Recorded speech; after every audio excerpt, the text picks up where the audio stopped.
The crisis of Native American women being trafficked and murdered is not just underreported, it is consistently mishandled when it does get attention. Data already paints a disproportionate picture of crimes committed against this group, where they make up a huge percentage of victims despite being a small percentage of the population.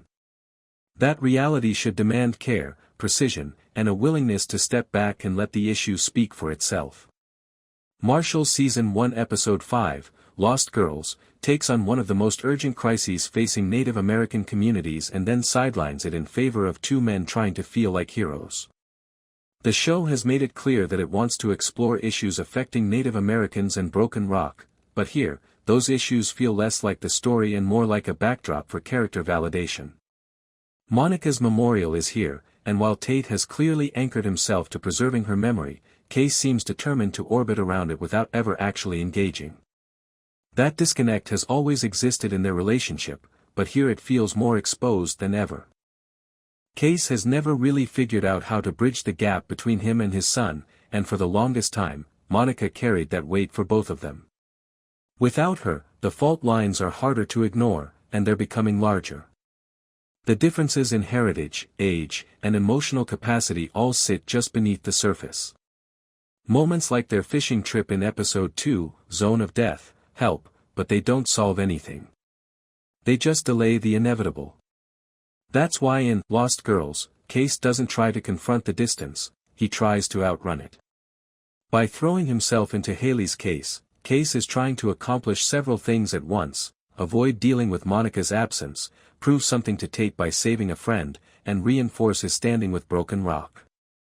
Only one of those motivations is clean. The problem is not that Kayce wants to bring Haley home. It's that everything surrounding that goal feels compromised by what he's trying not to face. The case becomes less about urgency and more about displacement, and that undercurrent. The situation becomes more unstable once Miles enters the picture because, like Kayce, he overcompensates. Miles is dealing with the slow erosion of his identity, caught between his role as a marshal and the way his community now sees him. Taking on Haley's case gives him something immediate and tangible to hold on to, but it also pushes him into a more volatile headspace. His urgency makes sense. His approach doesn't. What's harder to reconcile is the belief, from both him and Kayce, that cutting corners and playing vigilante somehow strengthens the case. If anything, it does the opposite. In a situation already complicated by jurisdictional gaps, missing data, and limited resources, their actions don't risk breaking the case entirely. Miles' position is complicated, but it's not unique.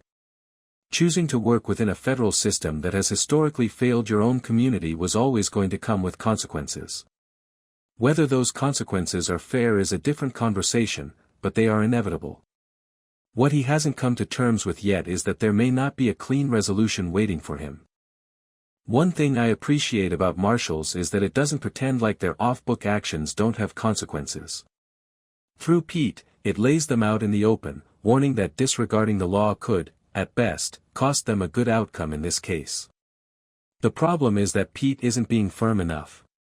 So far, he has been able to contain the situation by raising his voice in the 11th hour, but what happens when Kayce or Miles fails to hear him at that crucial moment?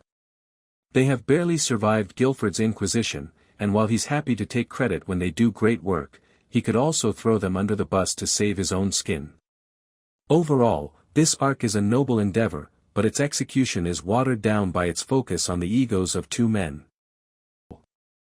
We saw it in the season premiere, and in this episode, he leaves his team to chase the bad guys who got away. Hero moments in television make the experience worth it, but when a character constantly breaks ranks or goes off script, it becomes a huge problem for everyone. We're now 4 weeks into Yellowstone's first spin-off, and with the series now officially renewed for another season, it seems like the show is wrapping up its setup phase and settling into its new identity. That's precisely what we got in The Gathering Storm, as dueling plotlines gave several members of the team a chance to develop in more rounded ways.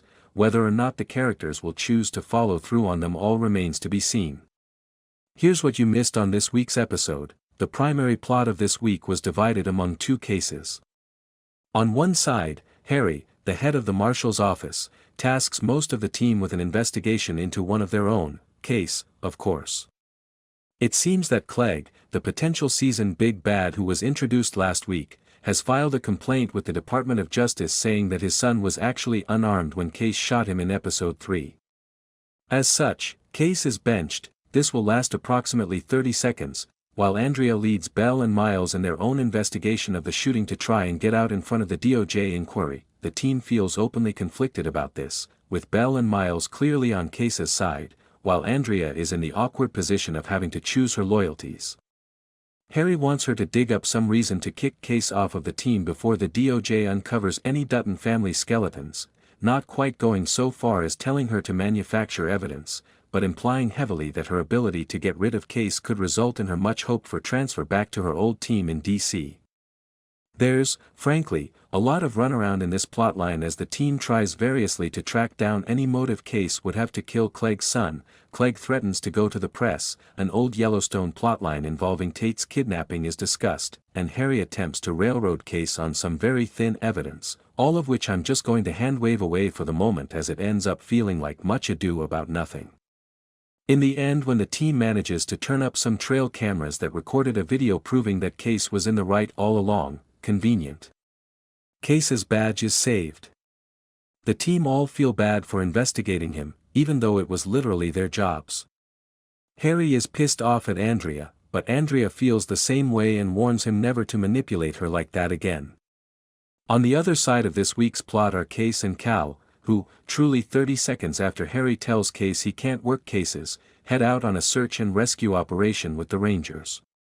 A rich local landowner and his helicopter pilot have disappeared amidst high winds and dangerous weather.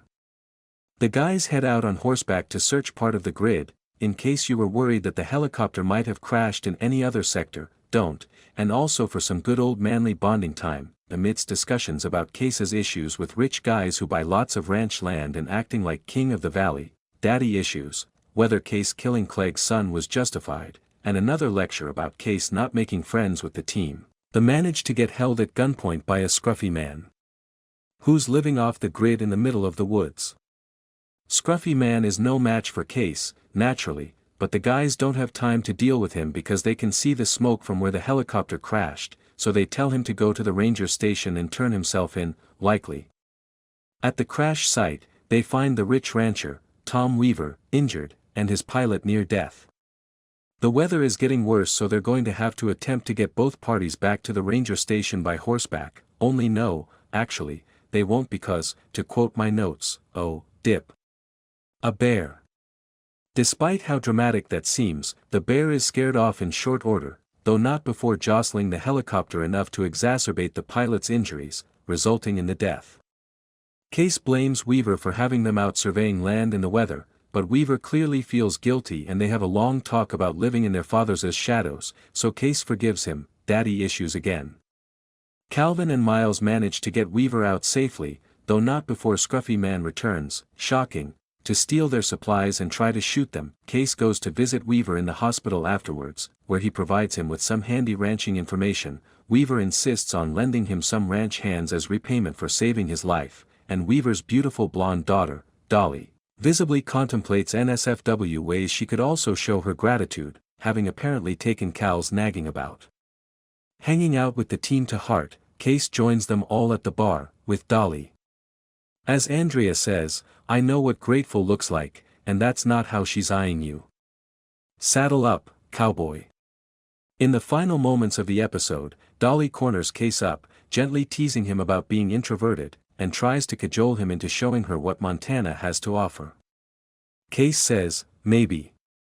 For the second week in a row, there's no Tate in the episode. There are a few fun character details in this episode that don't quite come to anything, but might be seeds for the future, including, Andrea went to law school, though she didn't graduate, Belle plays golf, and gambles on it, Miles ghosted a woman who, also goes to their bar.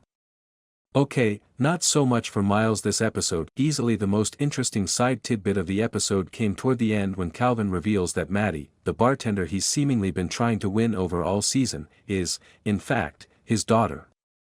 He took the placement on the team to be closer to her, but now she doesn't want anything to do with him because, well, he was a crappy father for 20 years. Fair enough that I realize this is entirely beside the point of the series, but the show keeps bringing it up and forcing me to think about it. Kayce says he has 300 pairs, that's 300 cows with calves, for those who weren't raised in cattle country. Weaver says he's going to lend Kayce some ranch hands to deal with said cattle. Kayce has previously said that Rip also got his some ranch hands. So where the heck are these ranch hands? Why are they never around? Why is this show forcing me to think about animal husbandry when it clearly just wants to run around the woods